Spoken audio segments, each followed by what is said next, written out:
You're listening to the Gutsy Podcast, where we talk about all things real, raw, and ridiculous about running a business authentically. I'm Laura Wallace, also known as the Laura Aura, lover of all things inspirational, owner of Works Graphic Design, and your host on this journey through entrepreneurship. I'm here to help you get out of your head and back into action as a passionate business rock star. Tune in every Tuesday and Thursday as we fuel your gutsy.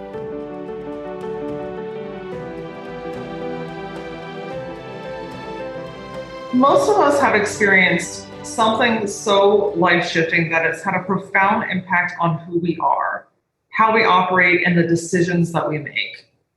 For some, it could be a divorce or losing a loved one. For others, it could be a mental illness, a traumatic childhood event, or toxic behavior. And sadly, we live in a world where we are often judged by moments of our lives. Today, we're going to talk about letting some of those skeletons out of the closet and embracing trauma for the higher good. I couldn't think of anyone more amazing and more just magnificent to talk about this topic with than MaryLynn Hinde. She's a mother of three, grandmarmy of 5, and a happy 15-year resident of Frederick, Maryland. She and her husband, Ed, are partners in founding and working their nonprofit, Ship of Frederick County. She's a kick-ass social advocate and creative solution leader in the areas of educating, destigmatizing, and humanizing the voices and stories of people whose lives have been impacted by issues like homelessness, mental health, and childhood trauma. And I have to just say, as a huge fan, MaryLynn is all around one of the most bold, amazing human beings I have ever met. MaryLynn, thank you, and welcome to the Gutsy Podcast. Thank you. And I like that woman you were talking about. Oh, well, she's you, so you're pretty phenomenal. I want to start our conversation by telling everyone the moment that I saw you and met you for the first time. So we were at an event, one of Julie Gaber's events. And it had rained, so everyone's in like amazing white dresses and rain boots. And I just catch out of the corner of my eye this fabulous woman in her rain boots wearing a tiara at this cocktail party, at this benefit party. And mind you, not everyone is like dressed like this. And I just looked over and I thought, well, that is one fucking awesome woman, and I need to meet her. So I just shimmied my way over and we started talking, and then we had lunch, and here we are. So you struck me as amazing from the second I spotted you. Well, we had that like fierce kind of energy of knowing each other in a way that we, even though we hadn't spent a lot of time together, our energies just kind of connected, and we're like, yeah, we need to see each other again. So yes, isn't it funny when you just know? Oh yeah. And if you ever just let those opportunities go, there's so much. I've had regret after regret when I haven't acted in those ways. So I'm so glad I did not turn away from that with you. Yeah, me too. So what we're talking about today could be considered fairly deep and maybe even a little bit heavy. So just take me back, give me just kind of an overview of your journey and what really has led you into this space. Okay. Well, so I grew up in an extremely dysfunctional family system. And there were lots of layers of abuse and neglect and lack of boundaries was probably the biggest description. That, there were very few limits put on what adults could do or not do with us as children. And it's interesting because I suffered my own, drama. There was sexual boundaries crossed, physical boundaries crossed, emotional boundaries crossed, and I kind of dealt with them in a way that didn't really display themselves until I was a teenager, other than stifling who I was as a young girl. But what really caused me to begin to understand the impact and the depth of what happened to me and my two sisters was when my little sister, I witnessed her being allowed to be abused by another adult under my parents' observation, so to speak, them giving permission to another person to kind of have what they wanted from her. And I was old enough at that time to think, like, that isn't right. And I still kept that, just kind of, again, I never told another adult. I wouldn't know what to explain. Rules are rules. And I know that, there were times you don't tell people what's going on, and you often, you're not quite sure whether it's preposterous or whether it's, a terrible thing. So, kind of waiting to grow up a little bit and being able to kind of observe the world and go, that really was shitty, and that was horrible. That resounded with me in my way of recognizing what happened to my sister, and then going back to my own experiences and realizing that these factors and these experiences and this pain and trauma inhabited me in a way that didn't really come forward until my late 20s, early 30s, unrolling itself and kind of like knocking on the door a little bit, like, hey, guess what? Little bits of information. And then when I was in my early 40s, I had a breakdown and everything came flooding forward, and it was like this huge mess, and I just froze and basically wanted to die. So I found some help for myself, and I started on a road to unwrapping all of that and recognizing how embedded all of that trauma and darkness and memories and feelings just really walked with me through all my life. Wow. I mean, wow. Thank you for sharing that, by the way. I know that one of the challenging parts of dealing with trauma is having the open air space to be able to communicate it. So thank you for being open and sharing that story. I always find it fascinating in retrospect, looking back, how the things that we have been faced with have actually really been part of our story all along. So one of the things I heard you say is that when you were in your 40s was really when everything hit you. And I know that trauma can be really challenging to deal with. And it's often perceived as it's easier to just like lock it down and behind than to face the emotions that come with it. So as you were growing up through your 20s and your 30s and things, was the trauma presenting itself anyway in your life, or at that point was it just like locked away? So I didn't look upon it as trauma as much as damage. Okay. So I put them in a different category because I thought, well, this happened and this happened and this happened, and that's why I feel so shitty about myself, right? And that's why nobody likes me, and that's why my parents didn't love me, and that's why, the damage equaled all of the difficulties that I was dealing with in my life as far as finding my place in the world. So as I approached my 40s and got into a healthier relationship place, and also was free from some of the kind of spider webs of my past that kind of kept me, I'd say, a little bit frozen. My big breakdown was a revelation to me of some of the things that had happened to me physically, and I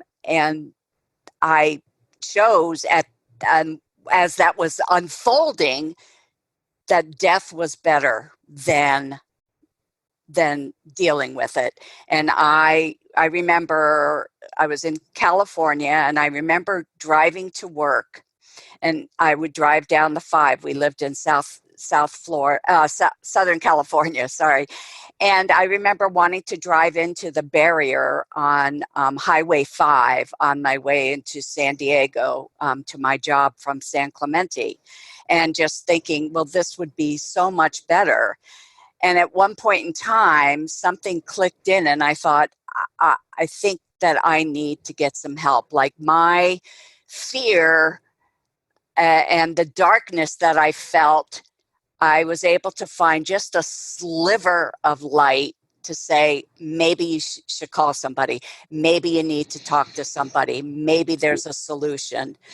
And I did find somebody that would talk to me. And I did find somebody that would hold me in place until everything kind of opened up and they could tell me and help me understand what was going on at that moment.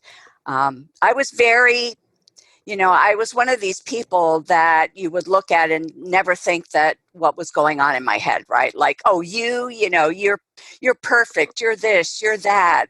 And so nobody would ever believe what I was carrying in my head and body, right? Because I looked okay on the outside. And even therapists would say, well, I think we're done here, MaryLynn. You've done a good job. And I would leave going, oh, they still didn't see me. Who's going to see me? Like, who's going to see beyond my exterior? And then I found that person, and it saved my life. Wow. Such an impactful story. And I think that there's such a beautiful message in here. Mental health and suicide awareness is such a huge topic in our life right now. So I just want to pause there for a second and make sure that we're providing steps and resources. So what do you recommend for people that may find themselves in that space right now, or someone in their life that may be in that space right now? Right. Well, for me, for a long time, I did not want to share anything that was, about the way that my head worked. And reaching out and getting help, people can call. There's suicide prevention hotlines. We have in Maryland here 211 that you can call and ask for help and get referrals. Telling one person who just say, will you listen to me for a few minutes while I tell you something, and not go away. I'm not trying to scare you, but I want to tell you how I'm feeling, and can you stick with me? Because it's very easy to people be dismissive, right? And think, well, that's just too big for me. But having one person or one hotline or one resource that you line up when you know that you have issues is so important. And telling one person allows you to then move on to another person. You build that safety mechanism. You realize that people aren't freaking out and running away from you. And you look in the mirror and you see yourself, and you're still here, you're still okay. You haven't morphed into something awful. Asking people for reassurance. Do you still see me? Can you hold my hand? So whatever kind of rescue sort of emergency system that you can find, set one up. And mine was always one person I could call and say, I really feel like hurting myself today. And I always, for the last 8 years, have had a therapist that I could call and go see within a few days. It's so beautiful. Thank you for sharing that. I think the other thing that I'd like to add to that too is that people do care. Legitimately, people do care. I think that's often a misconception is, well, nobody's going to want to take the time. No one's going to want to hear me. No one wants to hear my sob story. I don't want to bother people. There are people that care and that have one hand out. All you have to do is reach out for it. Yeah, and you have to let people know you need it. And because people tend to, I know in my experience, people will kind of set a boundary when, they're not sure. And if you're not giving them permission to be in a closer space with you, they may not push that boundary enough to be able to walk with you. So sometimes you just give people permission to come into my space. It's okay, I trust you. Hmm. Or in building that, but it's hard because that comes from my mouth, right? that Right. that's not, people on the street don't walk up to me necessarily and say, if you need anything, you let me know. But if I tell one person that I need something, then they're allowed in. And then that practice gives you more and more, and you practice at work. This person stayed with me, they're safe, I'm safe. Maybe I could tell another person and build my tribe of safe and loving and compassionate people. And that's how I burst out of my shell. Yeah, that's amazing. You are such an inspiration on a bajillion levels, Marilyn. Thank you. Of course. So there's a lot of shame that comes with having dark areas of our past, right? So what I want to do is just kind of transition into people that, we're busy people, we're professionals, we're mothers, we're fathers, we're friends, and we're going on and on and on about our days. But in the background, there's this thing, there's an element of our past that comes along. There's a trauma that's not yet been resolved. Um, what have you found that holds people back typically from opening up? Because on one end of the spectrum, there is what we just discussed, which is the very serious topic of suicide prevention.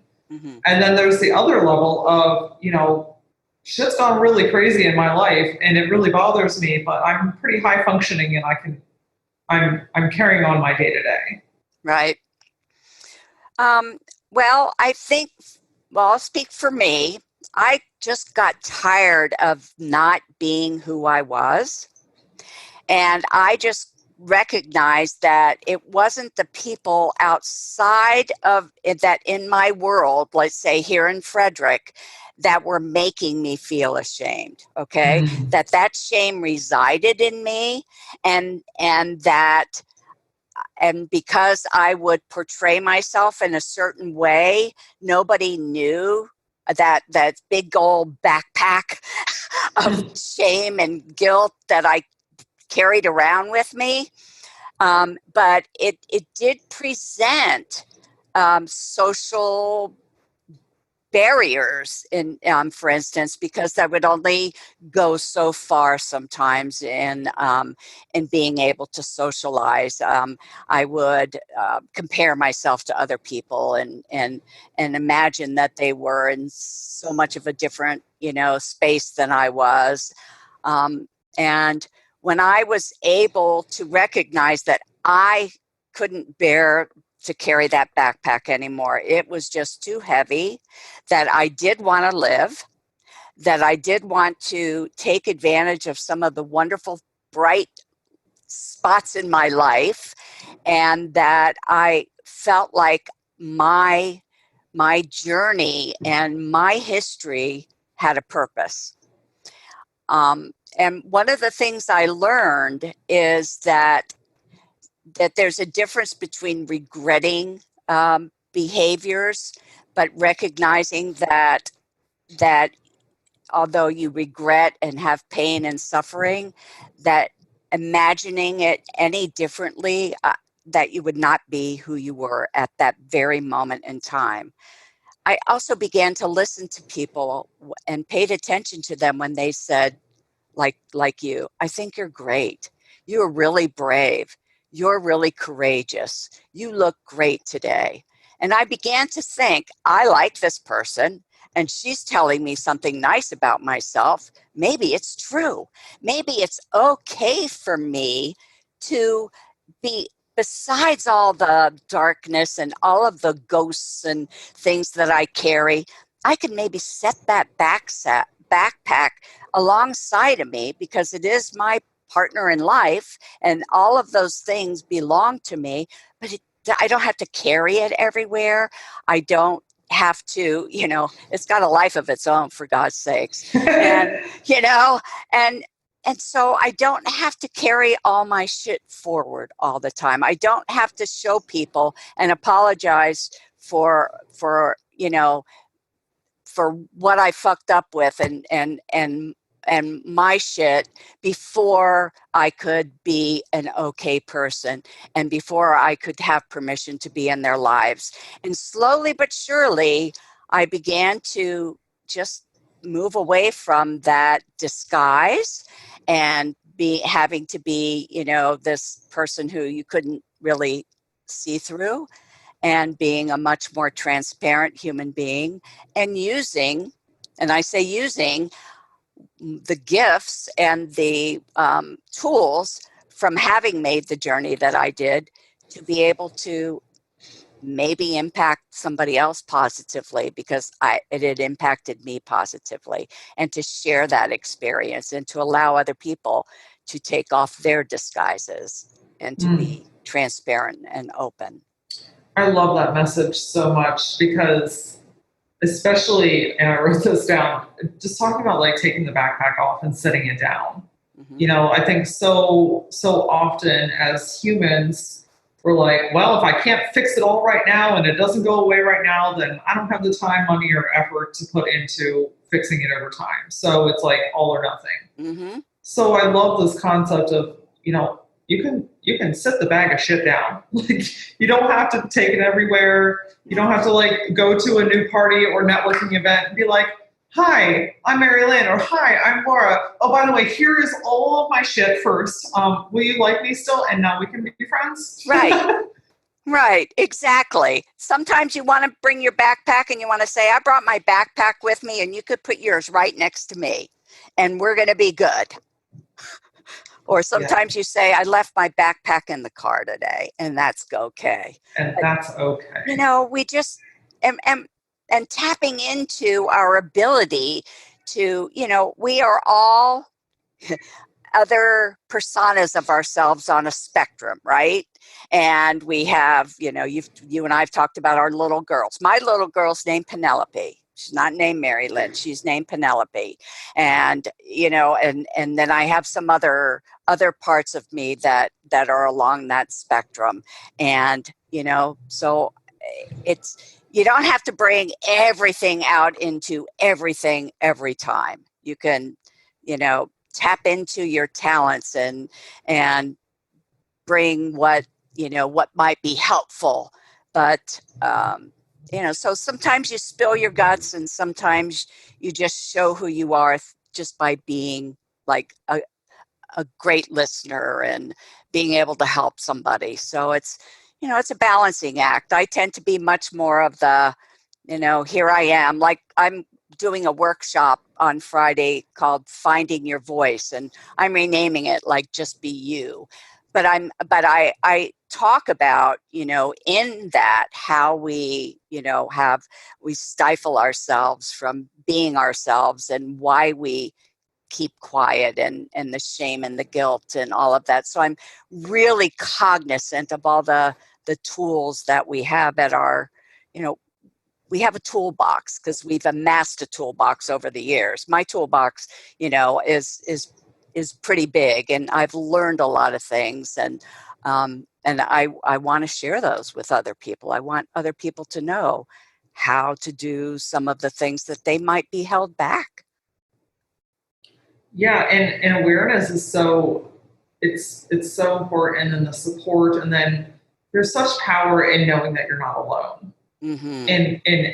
I think in every aspect of every part of your life. Like, I'm not the only one that's going through this type of scenario. I'm not the only one that, is a new mother and I have this baby and I'm freaking out. I'm not the only one that has just started this business and I don't know what I'm doing. I'm not the only one that, I'm struggling mentally, but I don't know what to do with it. It's just, there's power in numbers. Oh, There is so much power in numbers, and there is so much power in being able to touch other people's lives and to invite them in to be able to work on things together. Like I did the play Calling Dr. Freud about mental health issues, and we invited community members and we invited people to come in and talk about their stories and share among a very safe group of people who were committed to allowing each other to bare their souls, and then we took that to the public and we impacted people in a big way because we became raw, honest human beings. And there was always somebody in the audience or somebody sitting in the same room as you can relate to. And being honest about your dark sides and your light, your shadows and your brightness and your gloominess and happiness it's like we have all of that rolled up into our beautiful human beings that we are. We are not just one thing. And to allow people to see those different parts and to still be moving forward and to still be loving and compassionate, it's contagious. It really is. Yeah. And I have found that every time that I share something that has felt icky or gross or heavy in that backpack, anytime that I have the courage to share it, the support and the respect that is reflected back to me blows my mind every single time, because I just think that when you're vulnerable and you open up to areas of your life where people may not necessarily guess, or like you mentioned earlier, sometimes it's invisible diseases or feelings. Mm-hmm. But like, I can remember the first time that I shared that AJ and I had gone through bankruptcy very early on in the business. And I lived for years thinking that people were going to think that I wasn't worthy, that I didn't know how to run a business, that I was failing in everything, I was a waste. And, I convinced myself of all this stuff. It's been one of the most powerful parts of my story because people can relate. It's just literally just having the courage to be willing to open up. And yeah. It's not always on a stage or a platform, and sometimes it is, but sometimes, like you said earlier, it's with that one person that leads into this beautiful domino effect of affecting other people. Yeah. Yeah. Vulnerability is huge. And I think, it takes a while to be able to trust yourself enough because it's really, I trust myself now to be vulnerable. Even if something happens that maybe gets thrown back in my face, I still feel that vulnerability and transparency is my best outfit. That is me at my best, because that's one of the reasons I think that I've used all of those things to create the opportunities for me to have a bold voice, to be outspoken, and to allow other people to be able to, take what you want. Don't listen. It doesn't matter. It's all about. So what I feel like, my ideas that I get sometimes and things that resonate with me, I don't own them.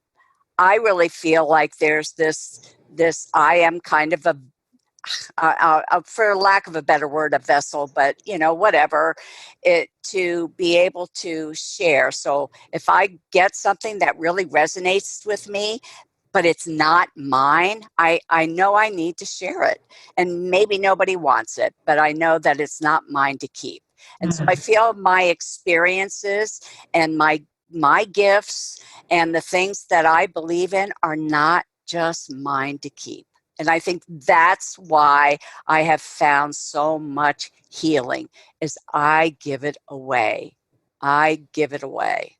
Oh, that's so important. You give it away. Gosh, yeah. I just want to sit in that for a second, because it's easy to believe that it's yours to carry forever alone. And by giving it away, it's not giving that pain or trauma or challenge to someone else. It's really giving it away to empower someone else wherever they are in their story. Exactly.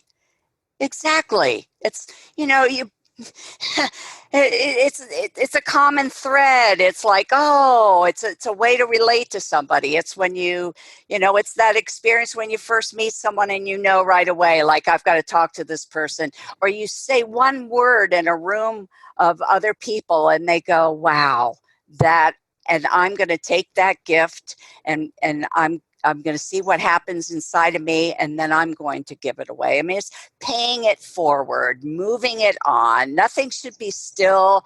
Nothing should be stagnant. We just have to keep our feelings and ideas and thoughts and compassion and love. We have to keep it in motion. We have to keep putting it out there. If I don't, I'm not. I can't settle, and I feel lost. I hear So, you. I'm the yeah, same way. That's almost the entire premise of this entire show I is know. because I just feel like I have way too much inside of me, and I'm really just, like you said, the vessel or the channel, whatever it is, whatever the universe has created me to be. I just feel completely compelled to be the voice to bring it out. Right. So I feel you 110% because the more quiet that I get, and I would bet this is the same for you, the quieter that you get, the more restless you get, and Mm-hmm. the more challenging you get with yourself. And emotions start getting like all over the place. And it's like, no, you know what? I just need to be. Whatever that is, I just need to be. Yeah. Yeah. I get stuck when I hold on to things, and I just don't feel like I'm moving along my path. And I mean, we all have our times where we break down and we just need to recuperate, and you need to go inside and nurture yourself, and my greatest joy and what I feel my job is to share those things and to bring them forward. I'm lucky that when I propose social advocacy projects, that people usually don't say no to me. And they believe enough in me to give it some credibility, and then we see if it has legs. And if it has legs, we do it. And I and I don't judge everything I do in terms of, was that good, was it bad. I just go, it needed to be done, and so many people agreed, and and and there you have it. And what's next? I'm Right. just so much less judgmental of myself in that way, because I think I really kind of come to like myself, and I'm happy with myself because I'm doing what I think I'm supposed to do. And how beautiful is that, right? To be like, I like myself. I think that somewhere along the line, something happened where it got twisted that if you love yourself, you're conceited. Oh, If you care for yourself, then you're full of yourself and you think you're better than everyone else. If you dress well or carry yourself well or do things that you love, then you're above other people. Like, I don't know who the hell came up with that, but I think that you and I have been called to a purpose to break that. But I love that you just said, like, I love myself. Like, that's okay. It's actually a really beautiful gift to be able to love yourself. mm-hmm. Yeah. I mean, and people love you more when you love yourself That's because a true you're story. sharing. I mean, it's so and that's where I'm at now, and that just makes me really happy and grateful, and just more jazzed to see what's next. I mean, I'm going to be 67 at my next birthday, all right? I waited a long time to find my fucking self. And so I'm just like, I'm not asking permission. I don't want to hold back, and all this great talk. And I do have my little broken times and my insecurities. They're all still there, but but my light overshadows them enough and nurtures them enough. I nurture my inner child. I nurture my other, parts of me that need it. And working together has really, been a, a great thing for me, and acknowledging that and not leaving parts of me at home because they shouldn't go out anymore. Yeah, you're whole, and you deserve to be whole, and every part of you can go where you go. I wholeheartedly believe and have experienced firsthand that when you're truly like in your zone, in your light, in your energy, like accepting all parts of you, and you're just in your own alignment, you become a magnet. Like people notice when there's something different about you, and I'm all about the law of attraction. You start attracting. You attract the energy that you're putting out, no matter what frequency you're putting out. But when you love yourself and you feel good and you look good and you're just taking care of yourself, people do notice that, and then it's contagious. Mm-hmm. It really is. Yeah. How do you feel like unresolved trauma shows up in our lives as adults, particularly like businessmen and women? Like, so if we're not talking about these things, we're not dealing with them, and we're just really like pushing them down, how do those typically show up for people? I know it looks different for everyone, but I'm just curious if there's any like, this is typically how trauma shows up when you don't face it. I think for me, I can get triggered at a social event from somebody inappropriately touching me. And I don't mean that someone is actually coming on to me sexually, but if there is a swoop in of something, that can trigger me, and I recognize that resonation of that trauma inside of my body. So for me, those little things will trigger. Certain conversations with people can be triggering, and once you begin to learn what some of those triggers are, you can begin to, or I'll speak about myself, I can preempt some of that. If I know I'm going into a situation and I can ask somebody not to talk about something or not to do a specific thing because that could be triggered. For instance, for years I couldn't go into a church and sit and be okay. I would just freak out and run out. So I didn't do that anymore. And sometimes, like I have a friend that I just talked to on the phone the other day, and she had a conversation with somebody that really set her off because they told her that she was overreacting and feeling very too emotional. And words like that can trigger a thought of like, oh yeah, that's what I used to hear all the time, and damn it, no, I'm not. But now I feel like I'm 4 and I've done something wrong.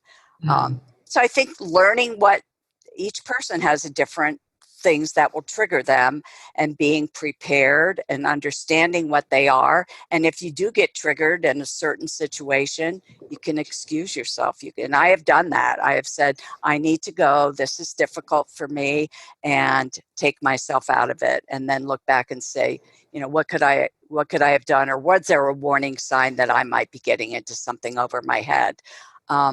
Certain things trigger me today as much as they did 25 or 30 years ago. Wow. And I will react very, very quickly. So I think we all, it really makes a difference if you learn what they are, tools to cope with them, and be prepared and have a plan. Absolutely. I think sometimes too, it comes out in ways that maybe are less expected, but are there. So like the way that you carry your relationships, your willingness to release control and allow help, or your willingness to take risk in a business, or just sometimes it comes out in in the less obvious ways. Oh, yeah. But can be stemmed back to, events or times, people or places that made you feel like you have to protect or defend something of yourself. Yes, yes. And in professional settings, it can be very, very tricky to manage that. Because you can really be caught off guard, and you can't necessarily run out of the room all the time. So yeah, and just it's really just learning about yourself. You kind of have to really get to know yourself well and to accept whatever, you know, I'm not changing, in ways that I think 2 years ago I didn't know who I was and now I know who I am. I've basically known who I was. I just, it was coded in, a lot of darkness and a lot of, shame and guilt and that. And, slowly but surely as you heal the trauma, you kind of chip that away, and pretty soon you start to see your the beauty of who you really are, and letting the other stuff fall away. It wasn't, you didn't put it there. I didn't put I didn't go grab my trauma and put it in my body. I didn't, that was given to me when I was an innocent young beautiful little girl.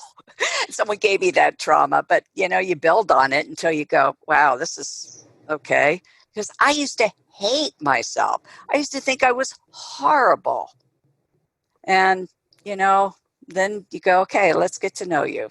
It's taken me a long, long time, but you learn, and then you learn how to cope out in the world, and how to be, as present as you can be, and different situations, and but still have your authenticity shine through. And I think that is what I see with you, is that core of Laura Aura, and you are present in all of those different departments of your life, that